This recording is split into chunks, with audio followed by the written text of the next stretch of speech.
Hello dear students, कैसे हैं आप सभी। आशा करती हूँ आप सब ठीक होंगे, स्वस्थ होंगे, अच्छे होंगे। आईसीटी वर्चुअल क्लासरूम देहरादून में आप सभी का स्वागत करती हूँ। मैं समता शुक्ला, टीचर साइंस। बच्चों, क्लास 8th में आपका चैप्टर स्टार्ट किया है हमने कोशिका। हमने सेल चैप्टर स्टार्ट किया है। फंडामेंटल यूनिट ऑफ लाइफ यानी कि जीवन की मूलभूत इकाई कोशिका के बारे में हम बात कर रहे हैं। कल के सेशन में हमने ये चर्चा की थी कि जो कोशिका होती है वो बेसिक स्ट्रक्चरल और फंक्शनल यूनिट होती है किसी भी ऑर्गेनिज्म में, किसी भी जीव की। तो जैसा कि आप सभी जानते हैं कि जैसे घर बनाने के लिए हमें ईंटों की जरूरत होती है। आप स्क्रीन में देख रहे हैं, एक जो ईंटें हैं, कोई भी दीवार बनानी है तो एक सर्टेन पैटर्न में ईंटें लगाई जाती हैं। मतलब कैसे भी ईंटें नहीं नीचे ऊपर रखी जाती हैं, एक सर्टेन पैटर्न होता है उनका। जैसे यहाँ पे आप देख रहे हैं, ये ईंट ऐसे लगाई गई है ना, और दूसरी ईंट जो है, दो ईंटों का बीच में ऐसे जोड़ बनाया गया है ताकि ये जो स्ट्रक्चर बन रहा है ये मजबूत हो, है ना। तो इसी तरीके का सेम ऐसा ही सिमिलर स्ट्रक्चर, ऐसे ही सर्टेन पैटर्न में जो हमारी कोशिकाएं हैं वो एक दूसरे के साथ अरेंज होती हैं, और यही कोशिकाएं जीवन की मूलभूत इकाई हैं। यानी कि आपका जीवन, हमारा जीवन, किसी भी जीव का, किसी भी सजीव के अंदर जो जीवन होता है वो कोशिका के द्वारा ही संभव हो पाता है। जीवन की शुरुआत भी एक सिंगल कोशिका से ही होती है। हम अगले 2 चैप्टर जब रिप्रोडक्शन वाला चैप्टर पढ़ेंगे तो आपको समझ में आएगा कि केवल एक कोशिका मदर से होती है और एक कोशिका फादर से मिलती है हमें, और वही 2 कोशिकाएं मिलकर के मनुष्य के जीवन का निर्माण करती हैं। हम इतने बड़े शिशु के रूप में जब बर्थ लेते हैं अपने माँ के गर्भ से, तो केवल जो शुरुआत है जीवन की, माँ की एक कोशिका और पिता की एक कोशिका मिल करके नए शिशु का निर्माण कर देते हैं। इसी तरह से हर छोटे छोटे जीव जंतु जो हैं वो भी कोशिका से ही जीवन का निर्माण करते हैं। तो कोशिका क्या है? स्ट्रक्चरल, बेसिक यानी मूलभूत, स्ट्रक्चरल यानी संरचनात्मक, एंड फंक्शनल यूनिट और क्रियात्मक इकाई है। यानी कि कोशिका के बिना किसी भी जीव की संरचना भी संभव नहीं है, और किसी भी जीव का जो क्रियात्मक है, जो जैविक प्रोसेसेस होती हैं, जो जैविक प्रक्रियाएं होती हैं किसी भी जीव के शरीर में, वो भी कोशिका के बिना संभव नहीं है। जैसे हम श्वसन की बात करते हैं, क्लास 7th में ही हमने रेस्पिरेशन चैप्टर पढ़ा था। तो श्वसन के चैप्टर में हमने क्या पढ़ा था कि हम जब सांस लेते हैं तो हम कार्बन डाइऑक्साइड गैस को अंदर लेते हैं, उसके बाद हर एक कोशिका तक वो गैस पहुंचती है। यानी कि जो श्वसन की प्रक्रिया है वो भी हर एक कोशिका में होती है। तो जो ये जीवन से जुड़ी हुई प्रक्रियाएं हैं, ये सारी की सारी प्रक्रियाएं कोशिका की प्रेजेंस के बिना संभव नहीं है। तो इसी तरह से जैसे हम एग्जाम्पल के तौर पे देख रहे हैं कि in order to build a house, bricks are arranged in a certain pattern, एक निश्चित प्रारूप में, जैसे ईंटें एक निश्चित प्रारूप में रखी जाती हैं, उसी तरह से शरीर को बनाने के लिए या किसी सजीव के शरीर को बनाने के लिए, तो हम क्या कह सकते हैं कि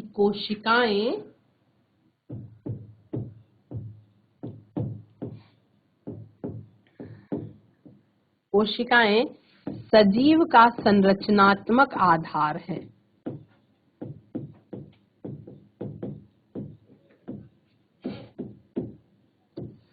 संरचनात्मक आधार है।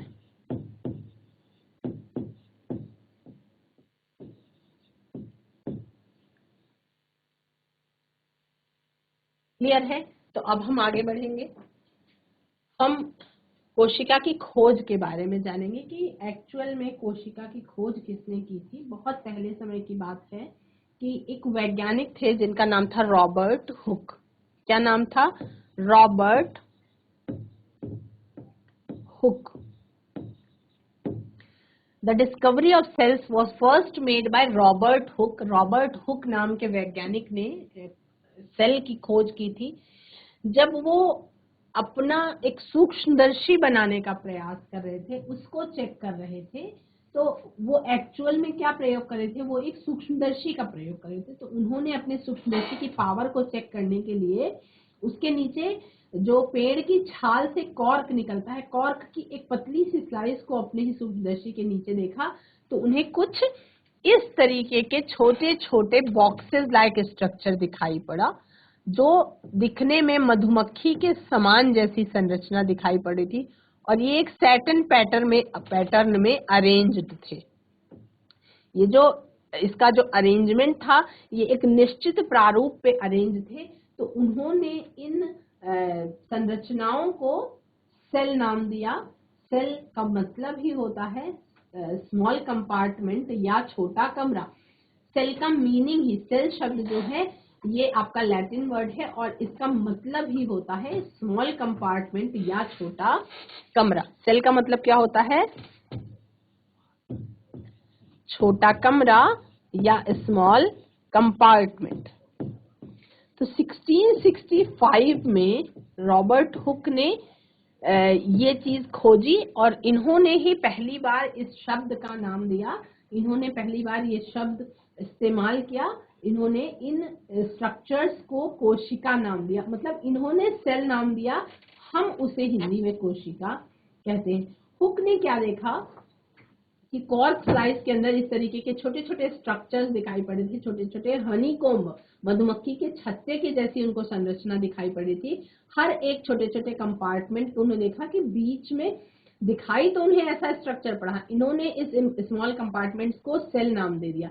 लेकिन रॉबर्ट हुक ने जो डिस्कवरी की थी, क्योंकि कॉर्क एक डेड टिश्यू होता है, तो सेल की डिस्कवरी इन्होंने जो की, वो जो कोशिका इन्होंने खोजी थी वो एक मृत कोशिका थी, एक डेड सेल थी। Hook observed dead cells under the microscope. Hook observed dead cells under the microscope as cork is made up of dead cells. Cork जो है वो dead cells से बना हुआ होता है। Microscopes were needed to study cells of living organisms.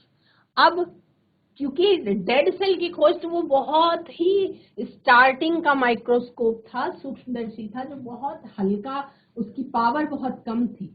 तो अब अगर जीवित कोशिकाओं की खोज करनी थी तो उसके लिए बहुत एडवांस माइक्रोस्कोप्स की जरूरत थी, है ना। तो जब धीरे धीरे एडवांस माइक्रोस्कोप्स की डिस्कवरी होती गई, जैसे इलेक्ट्रॉन माइक्रोस्कोप्स आए और आपका कंपाउंड माइक्रोस्कोप आए, सब धीरे धीरे जो सेल था, सेल की खोज हुई। सेल के अंदर सेल ऑर्गेनेल्स बहुत सारे पाए जाते हैं, कोशिका और कोशिका के कोशिकांगों के बारे में खोज हुई, और उसके बारे में, कोशिका के बारे में बहुत सारी चीजें ऐसी थी जो सामने आई धीरे धीरे। तो ये तब संभव हो पाया जब किसकी खोज हो गई? माइक्रोस्कोप की खोज हो गई। अब सेल की जो प्रॉपर्टीज हैं, सेल के जो मतलब जो उसकी प्रॉपर्टीज है वो क्या है? The cell is the smallest living unit of life. जो कोशिका होती है वो सबसे छोटी जीवित इकाई होती है किसी भी जीव के लिए। The cell is the smallest, smallest का मतलब सबसे छोटी, लिविंग यूनिट मतलब कोशिका का, जो हम अभी आगे हम पढ़ेंगे इसी चैप्टर में, कोशिकांगों के बारे में भी पढ़ेंगे। तो कोशिकांग नहीं, कोशिका, यानी कोशिका के अंदर बहुत सारे कोशिकांग प्रेजेंट हैं, लेकिन वो सारे कोशिकांग मिलकर के जब एक कोशिका कंप्लीट होगी तो वो कोशिका जो है वो स्मॉलेस्ट लिविंग यूनिट है लाइफ का। यानी कि एक जो जीवित इकाई है, सबसे सूक्ष्म जीवित इकाई कोशिका है किसी भी ऑर्गेनिज्म की। The shape of the cell varies in different organisms. The cell is the smallest living unit of life. Point number 2 क्या है? The shape of the cell varies in different organisms and within an organism. यानी आगे chapter में हम पढ़ेंगे कि जो कोशिकाएं होती हैं, अलग अलग जीवों में कोशिकाओं का आकार अलग अलग होता है, और एक ही जीव में भी कोशिकाओं का अलग अलग आकार होता है। अब इस लाइन को हम एग्जाम्पल से समझ लेंगे। जैसे पेड़ पौधे भी सजीव हैं, आप सभी को पता है, हम भी सजीव हैं, आप सभी को पता है। पर जो हमारे अंदर कोशिकाएं प्रेजेंट हैं, ऐसी कोशिकाएं पेड़ पौधों में नहीं पाई जाती।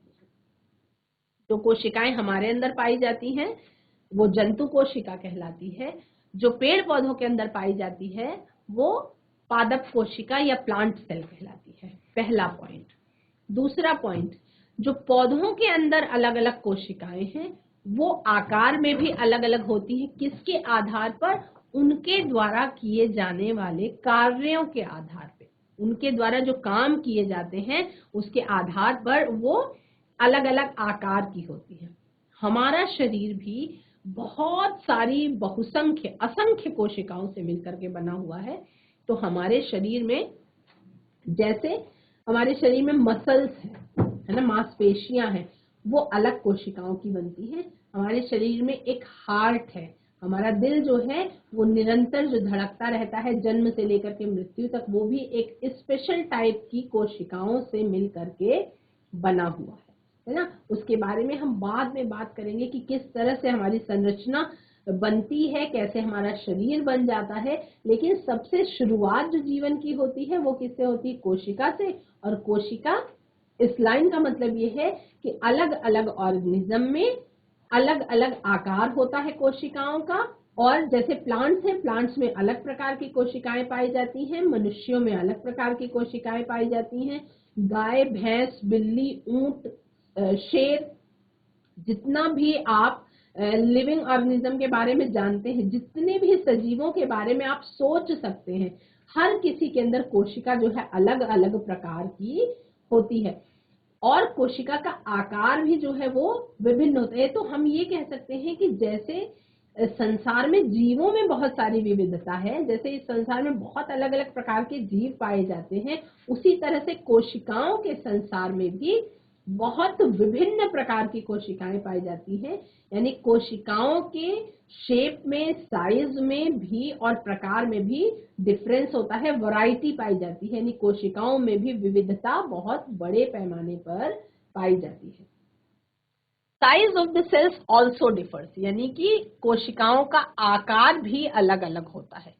कोशिकाओं का आकार भी अलग अलग होता है। All living cells exhibit certain basic characters, लेकिन सभी कोशिकाओं का एक निश्चित लक्षण होता है। क्या क्या लक्षण हो सकता है? जैसे हर एक कोशिका रेस्पिरेशन करती है, हर एक कोशिका ग्रोथ करती है, हर एक कोशिका के अंदर उपापचय की प्रक्रियाएं होती है। रेस्पिरेशन का मतलब श्वसन करती है। ये आपका क्लास 7th में आपने श्वसन वाला चैप्टर पढ़ा था, तो उसके बारे में हमने बात करी थी कि हमारी हर एक कोशिका के अंदर श्वसन की प्रक्रिया होती है।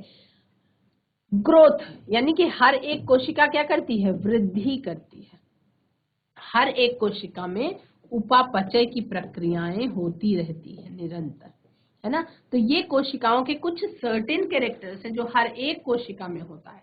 सेल्स जो है वो प्री एग्जिस्टिंग सेल से ही बनती है। सेल ओरिजिनेट यानी कि कोशिका जो नई बनती है, ओरिजिनेट का होने का मतलब कोशिका का जो उत्पादन होता है, जो एक कोशिका नई बनती है वो हमेशा ही एक पहले से मौजूद कोशिका से बनती है। हर एक कोशिका पहले से मौजूद एक नई पुरानी कोशिका से बनती है। अब मदर सेल डिवाइड्स, एक मात्र कोशिका जो है divides to produce daughter cells. एक जो मात्र कोशिका है वो विभाजित हो जाती है और नई संतति कोशिकाओं का निर्माण करती है। सेल्स एग्जिबिट सेल डिवीजन, यानी कोशिकाओं में विभाजन की प्रक्रिया होती है, सेल डिवीजन की प्रोसेस होती है। लेकिन एक चीज बच्चों आपको पहले ही बता देना चाहूंगी क्लास 8th में ही, कि साइंस जो हम पढ़ते हैं ना, विज्ञान में जितने भी नियम बताए गए हैं, जितनी भी खोजें हुई हैं, इन सब के बाद में एडवांस खोज आ जाती है, यानी कि उस लाइन का अपवाद आ जाता है ना। तो ये जो लाइन है कि अब mother cell divides to produce daughter cells, एकदम सही है। मात्र कोशिका विभाजित होकर के नई संतति कोशिकाओं का निर्माण करती है, लेकिन क्या सभी प्रकार की कोशिकाएं निरंतर विभाजन करती हैं, या क्या सभी प्रकार की कोशिकाओं में विभाजन की क्षमता होती है? तो जब हम इस प्रश्न का उत्तर ढूंढने की कोशिश करेंगे तो आपको ये आंसर मिलेगा कि नहीं, हर प्रकार की कोशिका में विभाजन की क्षमता नहीं होती है, लेकिन ये हम धीरे धीरे स्टेप बाय स्टेप जब पढ़ते जाएंगे तो हमें इसकी जानकारी होती चली जाएगी। ये जो कोशिका वाला चैप्टर है बच्चों, ये आपका क्लास 8th में भी है, यही कोशिका का चैप्टर आपका क्लास 9th में भी है। तो अगर दोनों क्लासेस में ये चैप्टर है तो मतलब कहीं ना कहीं दोनों क्लासेस के जो मैटर है, जो कंसेप्ट है, उसमें डिफरेंस होगा। जो 9th में पढ़ाया जाएगा वो थोड़ा सा ज्यादा, थोड़ा सा ब्रीफ में पढ़ाया जाएगा। तो अभी आपको ये बताया गया कि मात्र कोशिका जो है वो संतति कोशिकाओं बनाने के लिए विभाजित हो जाती है। सेल्फ एग्जिबिट सेल डिवीजन, यानी कोशिकाओं में क्या होता है, कोशिका विभाजन होता है। मतलब मान लीजिए कि एक कोशिका है, कोशिका विभाजन का मतलब क्या है कि एक कोशिका है तो ये विभाजित हो करके दो कोशिकाएं बना देती है, इसको हम कहते हैं कोशिका विभाजन। ये है मात्र कोशिका और विभाजित होकर के दो संतति कोशिकाओं का निर्माण कर देती है।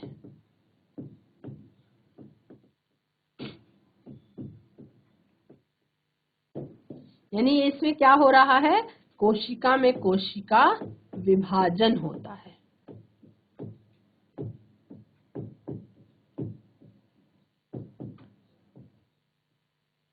तो कुछ पॉइंट्स कोशिका के बारे में मैंने आपको बताए कि जो सेल होती है, कोशिका होती है, स्मॉलेस्ट लिविंग यूनिट है किसी भी जीवन के लिए।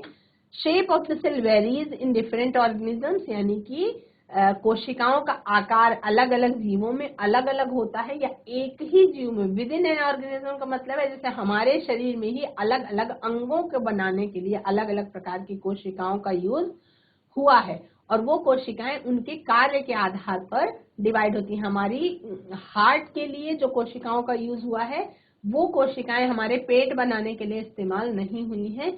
जो कोशिकाएं हमारे हार्ट के लिए यूज हुई हैं, सेम वही कोशिकाएं हमारे ब्रेन में नहीं पाई जाती। अलग अलग प्रकार की कोशिकाएं अलग अलग अंग को बनाने के लिए इस्तेमाल होती हैं, और उनका अलग अलग स्पेसिफिक विशेष कार्य के लिए वो कोशिकाएं होती हैं। आप धीरे धीरे जब पढ़ते जाएंगे तो आपको इसका जो कंसेप्ट है वो अच्छी तरह से समझ में आता जाएगा। अभी बस ये ध्यान रखेंगे कि जितना मैं आपको बता रही हूँ, क्या ये लाइनें, ये बातें क्या आपको समझ में आ रही हैं, और बिल्कुल दिमाग में उसको आप बार बार रिवाइज करते चलेंगे, रिपीट करते चलेंगे। ये लाइंस आपको याद होनी चाहिए। जब आप सभी को पता है बच्चों कि अगर आपको इंग्लिश में कोई सेंटेंस पढ़ना है, रीडिंग करना सीखना है, तो आपको सबसे पहले ABCD पहचानना आना चाहिए। यदि आप अल्फाबेट्स को नहीं जानते हैं तो आप रीड नहीं कर पाएंगे। सेम उसी तरीके से अगर आप कोशिकाओं के बारे में छोटी छोटी चीजें जानेंगे, उसके बाद फिर हम आगे बढ़ के बहुत सारी कोशिकाओं के बारे में बहुत सारा कॉन्सेप्ट है जो हम धीरे धीरे धीरे धीरे करके सीखेंगे। क्योंकि मैंने आपको बताया यही चैप्टर आपका 8th में भी है, 9th में भी सेम चैप्टर है, जिसमें काफी डिफरेंस है, और 11th में बहुत ज्यादा ब्रीफ में यही चैप्टर आपका दिया गया है। प्रॉपर्टीज ऑफ सेल क्या कह रही हैं कि the cell is the smallest unit of life, the shape of the cell varies in different organisms and within an organism, size of cells also differs, यानी कोशिकाओं का आकार भी अलग अलग होता है। All living cells exhibit certain basic characters like respiration, growth and metabolism. सभी जीवित कोशिकाएं जो हैं उनका बेसिक कैरेक्टरिस्टिक है कि वो श्वसन की प्रक्रिया करती होंगी, उनके अंदर वृद्धि होती होगी, उनके अंदर उपापचय की प्रक्रियाएं होती होंगी। Cells originate from a pre existing cell, यानी जो कोशिकाएं होती हैं वो पहले से ही मौजूद कोशिकाओं से बनती हैं। जो कोई नई कोशिका होती है वो पहले से ही मौजूद कोशिका से बनती है। A mother cell divides to produce daughter cells, यानी एक मात्र कोशिका जो है, यहाँ पर मैंने आपको डायग्राम के माध्यम से बताया कि एक मात्र कोशिका जो है, जो संतति कोशिकाओं का निर्माण होता है, मात्र कोशिका विभाजन करके संतति कोशिकाओं का निर्माण करती है, और इसलिए सेल्स एग्जिबिट सेल डिवीजन, यानी कि कोशिकाओं के अंदर कोशिका विभाजन की प्रक्रिया होती है। अब ये जो कोशिकाएं हैं बच्चों, कोशिकाओं के बारे में बहुत कुछ आपको पढ़ना है, कुछ इतिहास के तथ्य हैं जिनके बारे में आपको जानना है, और कुछ आपको नई खोजों के बारे में जानना है। हमने सबसे पहली खोज की बात की कोशिका के संदर्भ में, वो थी कि रॉबर्ट हुक ने एक मृत कोशिका की खोज की थी। ठीक है, तो बहुत सारे वैज्ञानिक आते गए, ये बहुत सदियों पुरानी बात है जब ये खोज की गई थी। उसके बाद निरंतर इस कॉन्सेप्ट के बारे में खोज करने के लिए वैज्ञानिक आते गए और उन्होंने नई नई खोजें की। इसी श्रेणी में, इसी क्षेत्र में दो और वैज्ञानिक आए। इन दोनों वैज्ञानिकों के नाम जो है, एक है थियोडोर श्वान और दूसरा है मैथियास श्लाइडेन। एक है थियोडोर श्वान और दूसरा है मैथियास श्लाइडेन।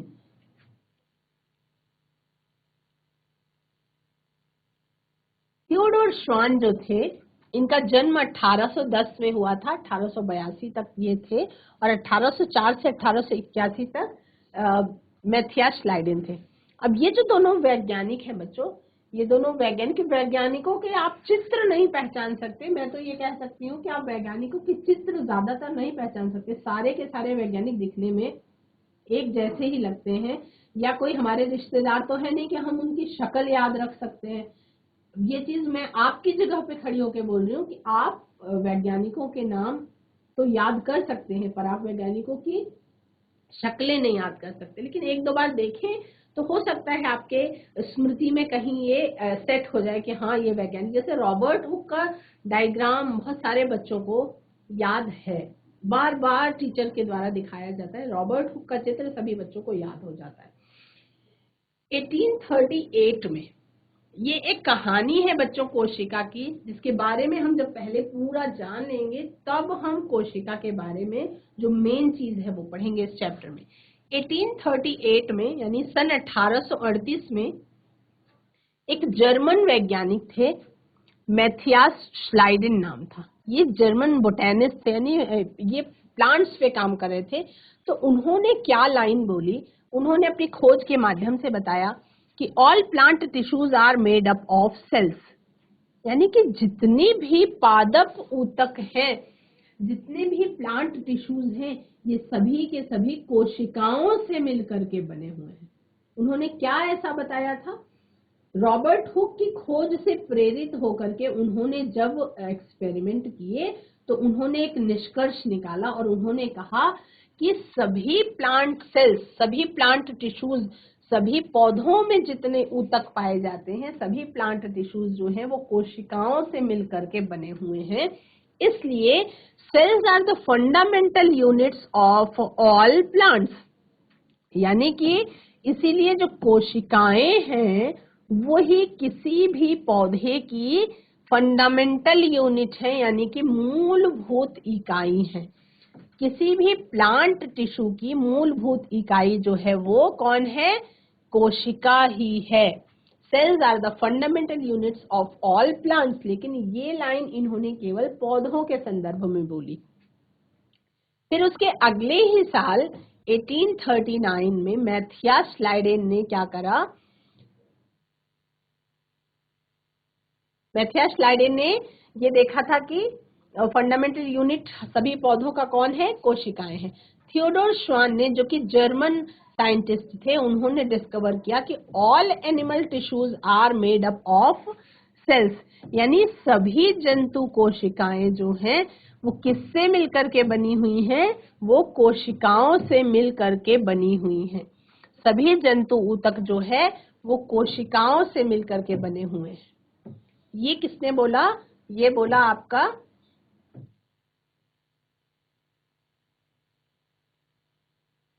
थियोडोर श्वान ने। तो दो वैज्ञानिकों ने इसमें हेल्प करी थी।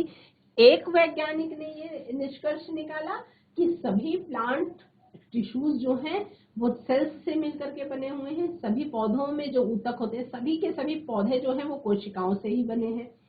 एक दूसरे वैज्ञानिक ने अगले साल ये खोज कर दी कि सभी के सभी जंतु, सभी ऑर्गेनिज्म, सभी सजीव जो हैं वो किससे बने हैं? वो भी कोशिकाओं से बने हुए हैं। तो इन दोनों वैज्ञानिकों ने अलग अलग खोजें की और उसके बाद इन लोगों ने ये लाइन बताई कि कोशिकाएं, है ना। अब इनकी खोज के आधार पे ये कहा जा सकता है कि सभी पेड़ पौधे और सभी जीव जंतु कोशिकाओं से मिल करके बने हुए। इन दोनों वैज्ञानिकों का निष्कर्ष क्या था कि सभी पेड़ पौधे और सभी जीव किससे बने हुए हैं? कोशिकाओं से।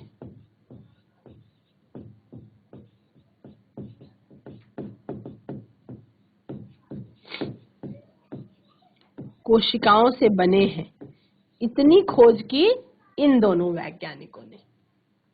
ठीक है। अब इसके बाद में क्या हुआ कि एक और वैज्ञानिक आ गए, रॉबर्ट ब्राउन था उनका नाम। क्या नाम था? Robert brown. रॉबर्ट ब्राउन ने डिस्कवर क्या किया? किसी भी कोशिका के अंदर एक केंद्रक पाया जाता है। तो रॉबर्ट ब्राउन ने ये डिस्कवर किया कि कोशिका के अंदर एक न्यूक्लियस पाया जाता है। लेकिन रॉबर्ट ब्राउन ने एक प्लांट सेल की स्टडी करी थी, एक पादप कोशिका की स्टडी करी थी, और एक प्लांट सेल में न्यूक्लियस प्रेजेंट होता है। ये खोज किसने करी? रॉबर्ट ब्राउन ने करी। In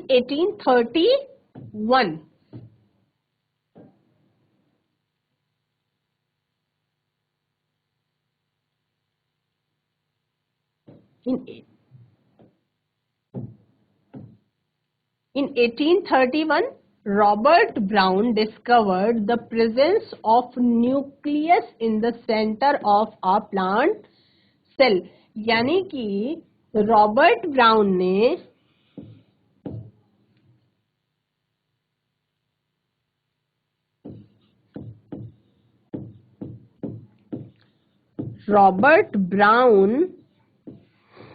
ने एक पादप कोशिका के केंद्र में केंद्रक को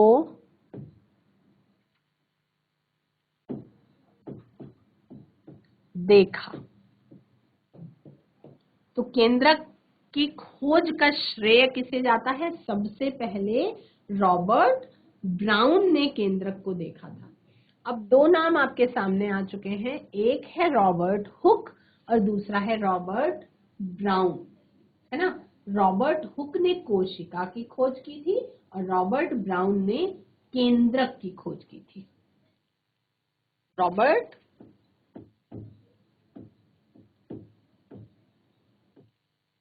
हुक ने मृत कोशिका की खोज की थी और रॉबर्ट ब्राउन ने केंद्रक की खोज की थी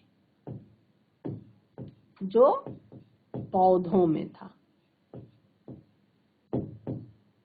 पौधे की कोशिका में।